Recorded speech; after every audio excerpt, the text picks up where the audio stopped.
Our second topic today, encrypting data at rest.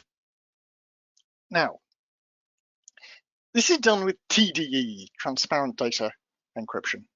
This, however, you do have to pay for. It's part of the Advanced Security option, licensed on top of Enterprise Edition. I should mention perhaps at this point that those of you with Standard Edition or who have not licensed the Advanced Security option, you can get a very, very similar effect programmatically. And within SkillBuilders, we've developed a pretty slick technique for doing transparent data encryption programmatically, which works perfectly well in Standard Edition databases. So we can do this programmatically. But there's no question that if you have the licenses, TDE is going to be easier, quicker to configure. And of course, it has no problems with validation. There'll be no problems with your auditors saying, well, how do we know that your programmatic technique is really working? Well, with TDE, you just refer them to Oracle and they'll see all the certifications there. So TDE, part of Advanced Security option. John, I'm so sorry. One question back on the previous topic. Do we need to restart the server after the setting of the encryption? No, you don't. You saw me. All I forgot to do, you do have to save the SQLnet.aura file. But otherwise, once that's saved, all new sessions will immediately pick it up. So, TDE, right. When it was first released, it was column level. You nominated columns. In the second release, 10G release 2, if I remember correctly, table space encryption came in. And nowadays, I can't remember when I last configured column level TDE. I can't remember when I last did it. All clients I've worked with in recent years have gone for table space encryption. Why? Because it's easy for the DBA to do. The problem with column level encryption, there were circumstances in which it wasn't totally transparent. It can affect the application. The issues really come in if the columns you're encrypting are part of constraints or part of index definitions. Then you can get some pretty odd effects simply because of the way it works. Column level encryption maintains the encryption in the SGA. And that means to take an index column. If the index column is encrypted, an index range scan is going to fail because the encryption algorithm will break the logical sequence of the column values. Similarly, constraints. Because with column level encryption, the keys are set per table. If a column in a foreign key to primary key constraint is encrypted, it'll be encrypted with different keys in the parent table and the child table. So you can get some issues there. But worst of all for column level encryption is the exercise you have to go through to identify the sensitive data. If your application has 100,000 columns in 10,000 tables, who's going to identify the sensitive columns? I hope it isn't me. Whereas with table space level encryption, all objects in that table space are encrypted. Indexes, tables, lobs, the lot. And that makes it so much easier for the DBA. He doesn't need to use his brain. It's also completely transparent to the software because it happens at a lower level. Data in the SGA is clear text, just as is in the PGA. Thus, there's no issue with indexes or constraints. So table space level encryption is all I've seen used in recent years. What does it do? Well, it protects you against unauthorized access to files. So data files, temp files, online archive log files. I've tested extensively over the years. If you encrypt a table space, and maybe you then do some big query against objects in it, and the query spills to disk because your PGA isn't big enough, the encryption does get carried through to the temporary segments. Similarly, undo data, it gets carried through to the undo segment as well. It's also carried through to the archive log, to the online log files and the archive log files. I tested this as well as I could. The encryption does seem to carry through any objects in encrypted table space. The encryption is maintained wherever else that object might spill to disk. You can extend it to your backups and exports, but that requires separate configuration. So RMAN, you configure encryption as you do your backups and decrypt as you do your restores. Similarly with Data Bump, you tell Data Bump to encrypt as well. And that's part of the TDE license as well. It really is transparent. Your client software doesn't know it's happening at all. John, if I encrypted the files with the operating system, wouldn't I be all set? I not necessarily need this? Encryption at the file system level isn't really as good because it doesn't protect you against anyone with operating system access. If you encrypt at the file system, yes, if someone steals your disk array and sells it on eBay, sure, the disks are encrypted. But if those disks are mounted in your server, anyone with a logon to Unix, your system administrator, will be able to see the unencrypted data because the on-disk encryption done by operating system will transparently decrypt as your system administrator hacks into the data files with VI. Whereas Oracle's encryption, you're protected against even that. So theoretically, Oracle TDE gives you a higher level of security. But of course, if all you have is SE2 licenses, well, then you're going to be using programmatic encryption or rely on your file system to do it. Now,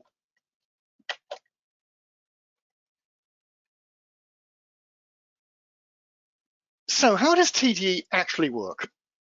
Okay, you don't control the keys yourself. They're generated automatically and they're stored in a wallet. And the wallet can be stored in various places. The majority of sites I've worked with store the wallet in the file system. But if you do have some sort of hardware device, hardware security module, sure, you can store your keys in that as well.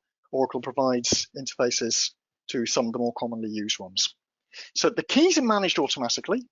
You can demand a rekey whenever you wish, but you don't specify the keys yourselves. Generated automatically, stored in a wallet. So you do need to be a bit careful with that wallet. It occurs beneath the SQL layer in the path to and from disk. So in the SGA, your data is clear text in the buffer cache. Then when database writer writes a buffer to disk, it gets encrypted. Subsequently, when your session server process reads a block from disk into cache, it gets decrypted. So the encryption is in the path to and from disk, hence totally transparent to SQL. You can apply it to new table spaces, or in later releases, you can apply it to existing table spaces. In earlier releases, it was only new table spaces, and you had to move all your objects into them, which had pretty massive downtime. But in the current release, you can encrypt existing table spaces, no problem. Or indeed, you can move into new table spaces, reorganization. You can move tables online with no downtime anyway. So new table spaces or existing table spaces. There's even a rather nutty parameter.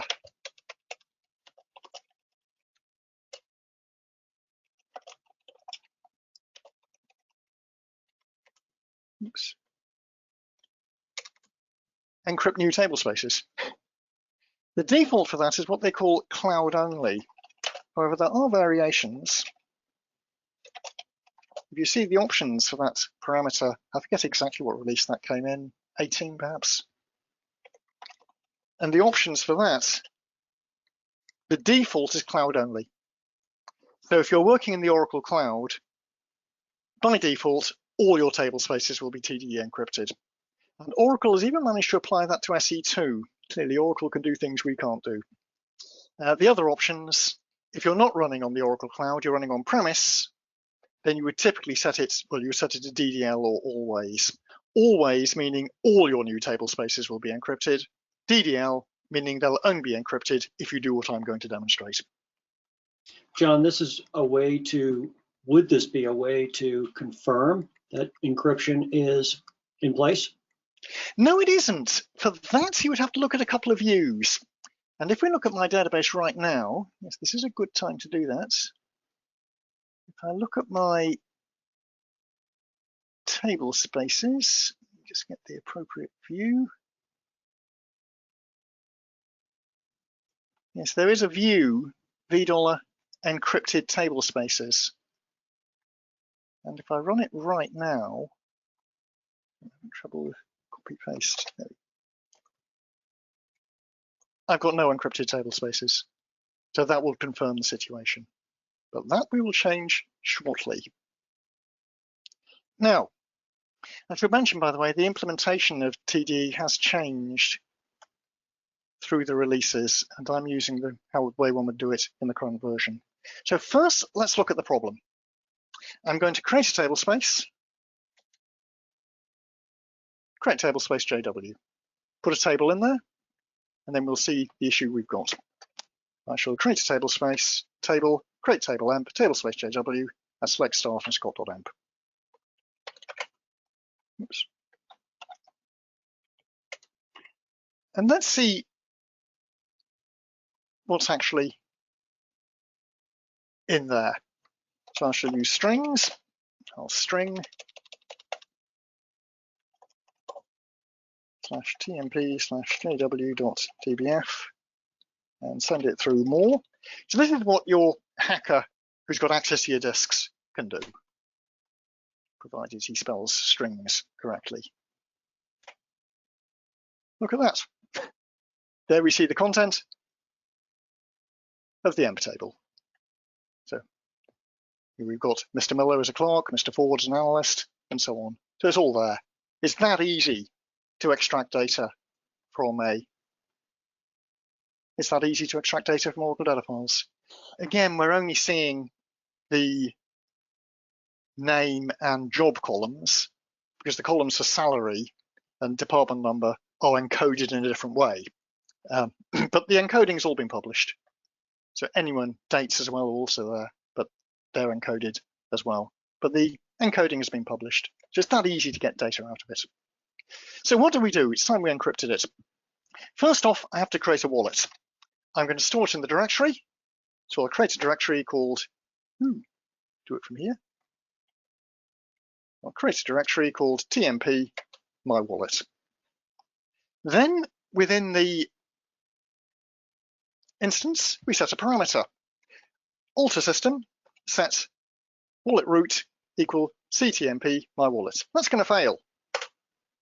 What do I need to do to make that work? We should all know this. Scope equals. Good. SP file. All right. And then I have to bounce the database. Bounce the instance.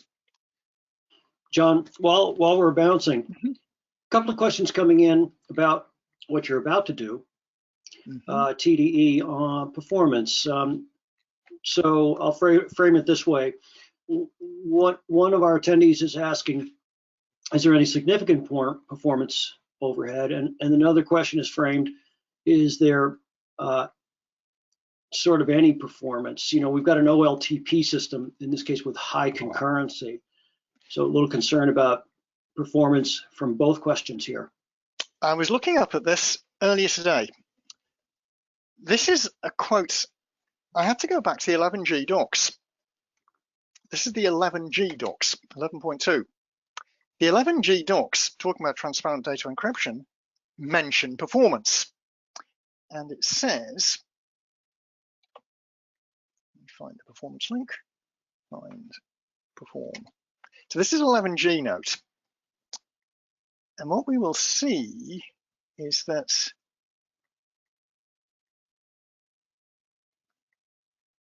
there are some indications of performance overhead.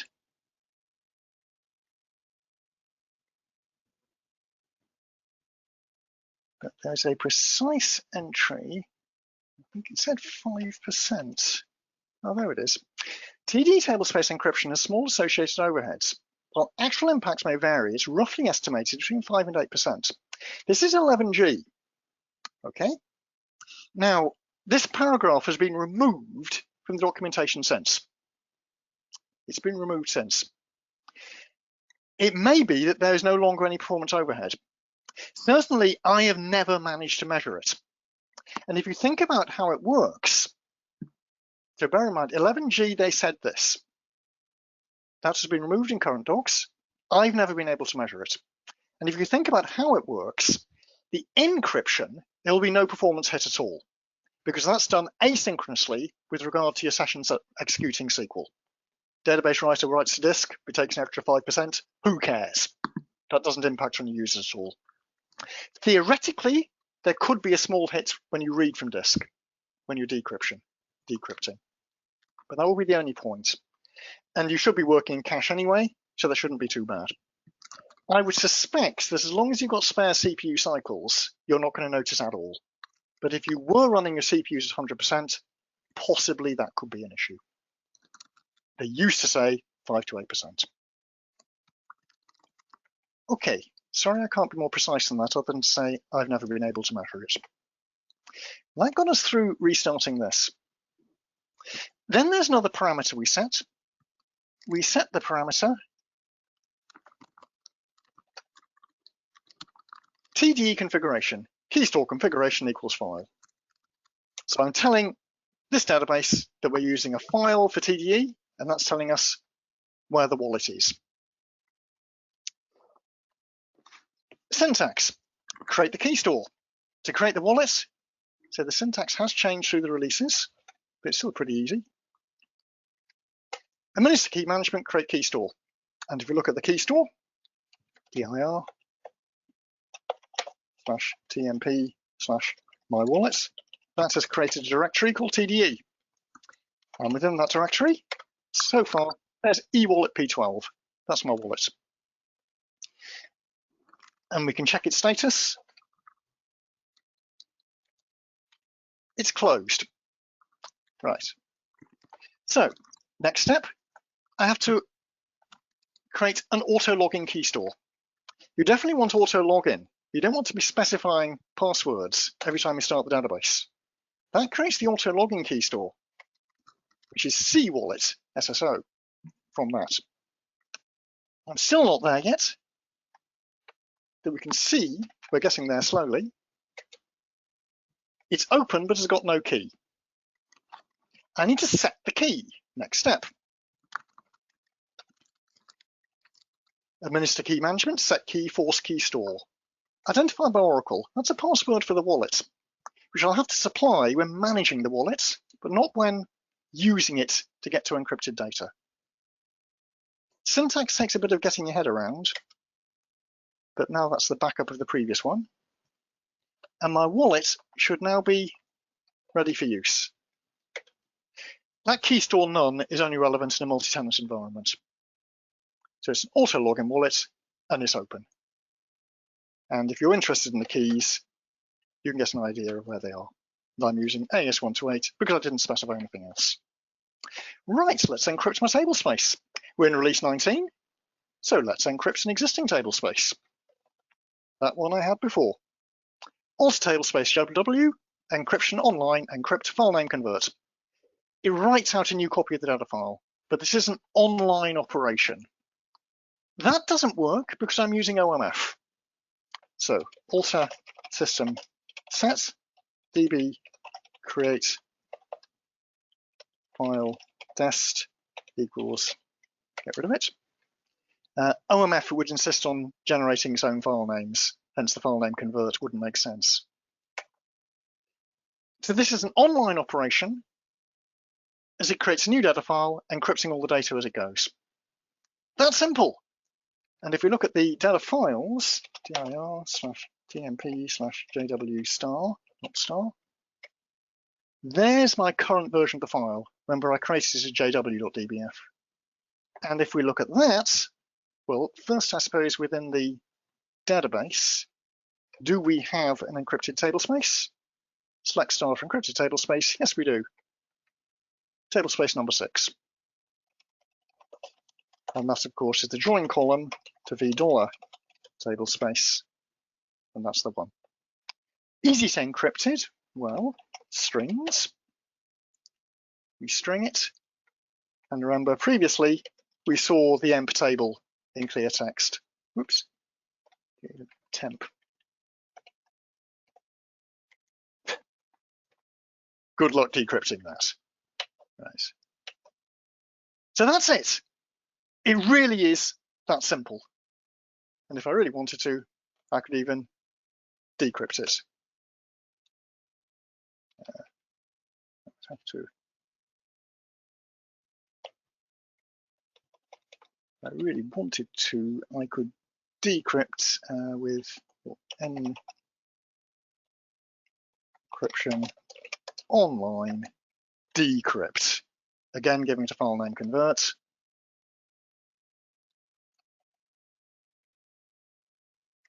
And that's,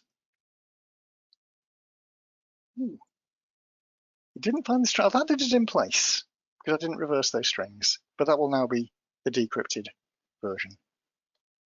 So that was showing how simple it can be. Yeah, nice and simple. Thank you, John. Let's move on.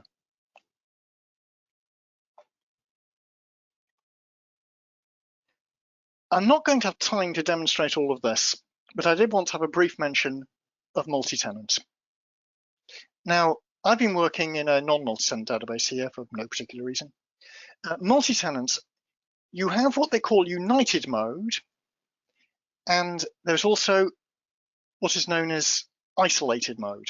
United mode first. There is one key store, one wallet for the container database. You administer it in the root container. Right. United mode came in release 18, by the way. In release 12, it was just TDE. From release 18 onwards, we have TDE united mode. Right. One key store for the entire database. Within the CDB, the key store is a set of keys per pluggable container. Right. So the key store is created in the root, but then within each PDB, you create your own keys for your own table spaces. One key per table space, and you can manage them within your PDB. And that view, VDOL encryption details and VDOL encrypted table spaces, will show you your container-specific details. If you're going to unplug a PDB from one container database and plug it into another, you've got to transfer the keys. That's a bit of a pain, but you can do it. You export the keys for your particular pluggable container, copy them over to the next container database, and import them into the wallet of the destination container database. So there's a technique for doing it. It's a bit awkward, but it certainly works. However, there's also the one-step plugin. And the one-step plugin introduced in release 18 is just one parameter. One-step plugin for PDB with TDE. It defaults to false. Heaven knows why it defaults to false. Anyone in their right mind would have had it default to true. And with that one, if you are cloning your database through the network, doing a remote network clone, set that parameter to true, and then you don't have to do anything with exporting and importing keys at all. They get transferred automatically as part of the clone, and it becomes a perfectly normal remote network clone operation. Very nice indeed. The alternative, introduced in release 18, TDE isolated mode. Now, the isolated mode is only available in, guess what?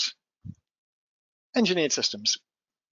So that means on-premises, Oracle Data Appliance, or your own Exadata, or of course, any of the cloud environments, because all of the OCI cloud environments, the database cloud services, are all engineered systems. So engineered systems, you've got isolated mode. That is in some ways easier to work with. Each PDB manages its own key store. Now, remember, previous slide, the one-step plugin for a PDB with TDE, that only works if you're using a network mode clone. If you're doing the business of cloning via a manifest XML file, you will still have to export and import your keys. The isolated mode makes that much, much easier. And clearly it's aimed at managing huge environments, where you have hundreds or even thousands of PDBs in vast numbers of container databases.